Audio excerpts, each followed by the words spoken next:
Olá pessoal, eu publiquei ontem no meu perfil no Instagram, no @rafasmaia, que em encontro com o governador de São Paulo, João Dória, o presidente Jair Bolsonaro teria dito que não será candidato à reeleição em 2022. Essa notícia publicada pelo jornal O Globo veio seguida de um comentário do próprio site antagonista, nos seguintes termos: há quem veja a chapa Sérgio Moro e Eduardo Bolsonaro daqui a 4 anos. Diante dessa afirmação, eu fiz uma pergunta para os meus seguidores. E aí, o que vocês acham dessa chapa? E na pergunta, eu gostaria de saber se era possível a chapa Moro-Bolsonarinho, Eduardo Bolsonaro, ou se não era possível essa chapa.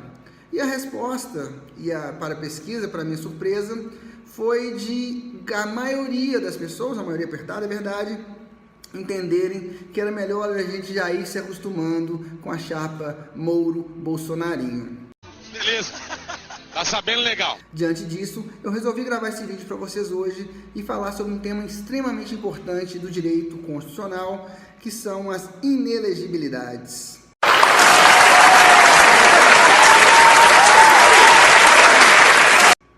Pois bem, as inelegibilidades estão dentro do tema direitos políticos. Direitos políticos são aqueles direitos necessários a assegurar a soberania popular. E um dos direitos políticos que nós temos previsto na Constituição é o direito de sufrágio, que nada mais é do que o direito de votar, ou capacidade eleitoral ativa, ou o direito de ser votado, capacidade eleitoral passiva. Vamos falar hoje da capacidade eleitoral passiva, o direito de ser votado, e é apenas um aspecto dessa capacidade eleitoral passiva que são as inelegibilidades. Inelegibilidade é a incapacidade do indivíduo de ser votado. O sujeito que é inelegível, ele não pode ser votado. E nós temos dois grupos de inelegibilidade: as inelegibilidades absolutas e as inelegibilidades relativas. Inelegibilidade absoluta é aquela na qual o indivíduo não pode ser candidato a nenhum cargo. E essas inelegibilidades necessariamente precisam estar previstas na Constituição Federal. E a Constituição diz: são inelegíveis os inelistáveis e os analfabetos. Então, no Brasil, são inelegíveis para quaisquer cargos os estrangeiros, os militares conscritos e os analfabetos, ok?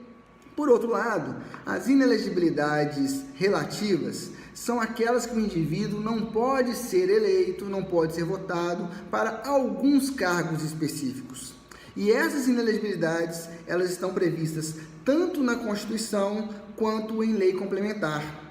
E a grande lei complementar que nós temos, que fala das inelegibilidades, é a Lei Complementar 64 de 1990, lei essa que foi atualizada pela Lei Complementar número 135 de 2010, também conhecida como Lei de Ficha Limpa, ok? Então vamos às inelegibilidades relativas. A primeira inelegibilidade relativa é a prevista no artigo 14, parágrafo 5º da Constituição, que diz respeito a reeleição.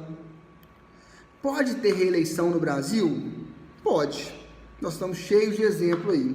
Mas é importante para a gente entender esse artigo 14, parágrafo 5º da Constituição, que a reeleição ela vai ser diferente quando a gente estiver observando membros do Poder Legislativo e membros do Poder Executivo. Por quê? No Brasil, os membros do Poder Legislativo podem ser reeleitos de forma praticamente infinita, não há limites para a reeleição.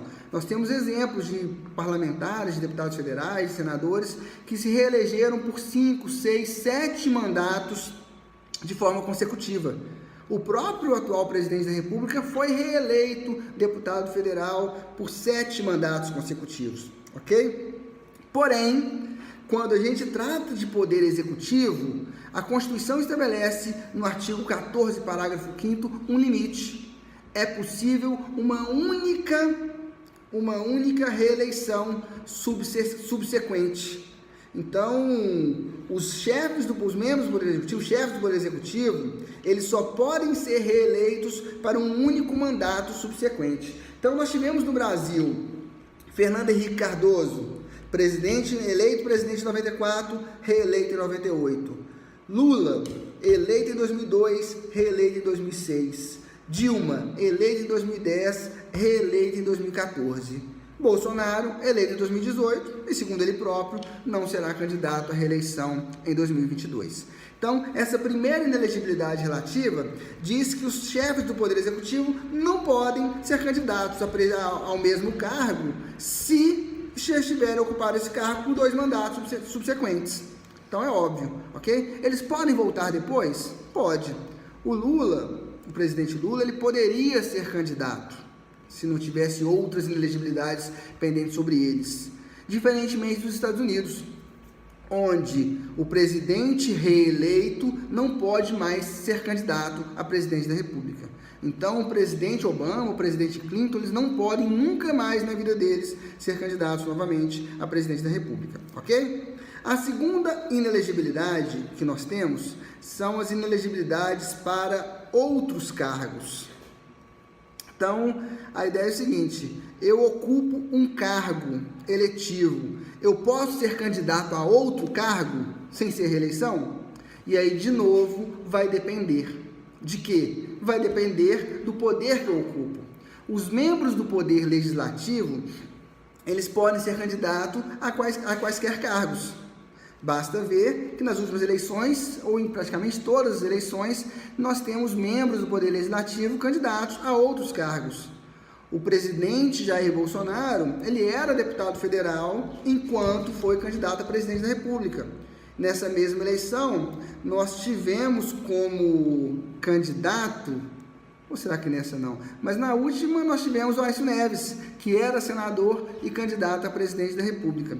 Então é comum que nós tenhamos membros do Poder Legislativo candidatos a outros cargos, sem que ele precise para isso nem ao menos se desincompatibilizar, nem pedir licença. Ele continua deputado, ele continua senador, ele continua vereador, enquanto ele é candidato a outro cargo. Já para os chefes do Poder Executivo, mais uma vez, aqui nós temos uma limitação.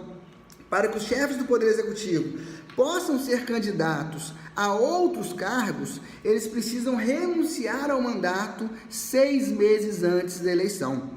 Então, é comum nos estados, os governadores reeleitos, que querem ser candidatos ao Senado, por exemplo, ou à presidência da República, renunciarem aos seus cargos 6 meses antes. Foi assim com o governador Aécio Neves, em Minas Gerais, o senador Anastasia, em Minas Gerais. O Geraldo Alckmin, o governador Geraldo Alckmin, era governador de São Paulo, renunciou ao mandato para ser candidato à presidência da República. Então vejam nessa mesma eleição esse paralelo. O Bolsonaro, que era deputado, foi candidato a presidente sendo deputado, e o Alckmin, para ser candidato, ele precisou renunciar ao cargo de governador, ok? E temos ainda, e aí esse era a pegadinha, não a pegadinha, né, mas era a questão da minha pergunta, a inelegibilidade pelo parentesco, também chamada de inelegibilidade reflexa. E mais uma vez, essa diferença que nós temos aqui, essa questão dessa inelegibilidade reflexa, ela vai ser diferente para membros do Poder Legislativo e para membros do Poder Executivo. Por quê? Os filhos, os parentes de membros do Legislativo podem ser candidato a qualquer cargo? Pode. Basta ver que a família inteira do presidente Bolsonaro, ou quase toda ela, é composta de homens que se candidataram, mesmo o pai já sendo deputado. Então nós temos um deputado federal, o nosso personagem aqui do nosso vídeo de hoje, Eduardo Bolsonaro, um senador eleito que era vereador, o Flávio Bolsonaro, e um vereador, que era deputado, né? E um vereador, o Carlos Bolsonaro, mesmo o Bolsonaro sendo deputado federal há mais de 20 anos. Mas e no Poder Executivo? Os parentes dos chefes do Executivo podem ser candidatos? E aqui nós temos a chamada inelegibilidade reflexa, prevista no artigo 14, parágrafo 7º da Constituição, que diz o seguinte: o cônjuge ou companheiro do chefe do Poder Executivo e alguns parentes deste não podem ser candidatos E aí aqui a Constituição usa a expressão na jurisdição do titular.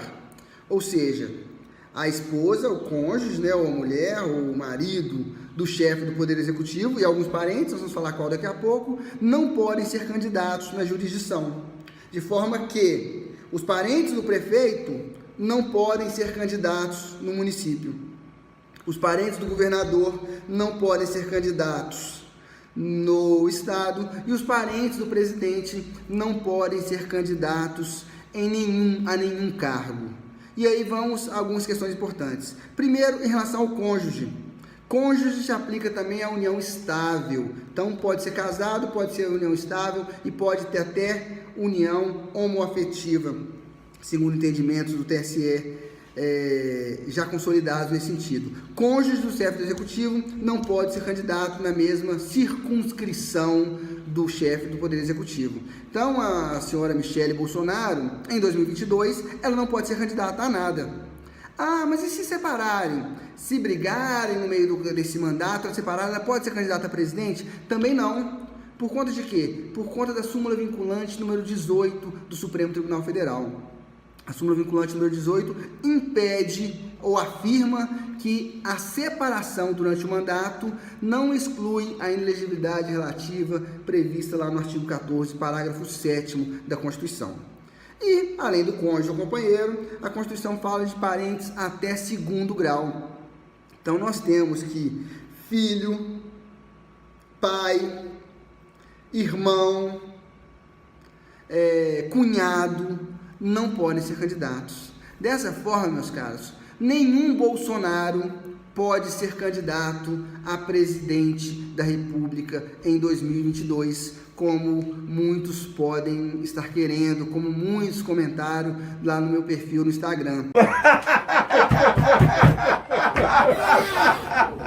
Essa regra é absoluta? Não, ela tem uma exceção. Ah, mas qual exceção é essa? O filho do presidente pode ser candidato? Pode, desde que ele já tenha um mandato eletivo e ele só pode ser candidato à reeleição. De forma que o Carlos Bolsonaro só pode ser candidato a vereador. O Flávio Bolsonaro só pode ser candidato a senador, o que não é o caso, como mandato de senador de 8 anos. E o Eduardo Bolsonaro, nosso personagem, em 2022, só pode ser candidato a deputado federal. Ok, gente? Então, a resposta da pergunta, da questão que eu coloquei lá no meu Instagram é: desistam. É impossível que o Eduardo Bolsonaro, ou melhor, né, o Eduardo Bolsonaro não pode ser candidato a vice-presidente numa eventual chapa com o ministro Sérgio Moro, ok? Tudo isso que eu disse para vocês está lá no artigo 14 da Constituição. Foi muito bom falar com vocês mais uma vez. Um abraço.